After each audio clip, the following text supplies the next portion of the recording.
السلام علیکم ورحمۃ اللہ وبرکاتہ اعوذ باللہ من الشیطان الرجیم بسم اللہ الرحمن الرحیم رب اشرح لي صدری ویسر لي امری واحلل عقدۃ من لسانی یفقهوا قولی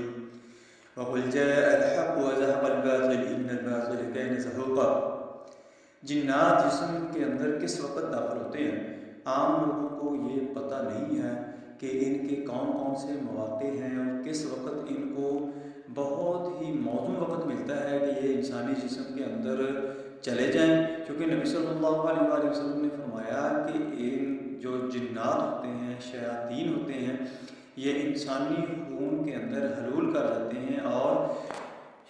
انسانی خون کے ساتھ یہ سرکولیٹ کرتے ہیں، یعنی جسم کے اندر جیسے جیسے خون گھومتا ہے ایسے ہی یہ جنات شیاطین گھومتے ہیں اور مختلف اعضاء کو بیماریوں کے اندر مبتلا کر دیتے ہیں اور انسان کو گمراہ کر دیتے ہیں۔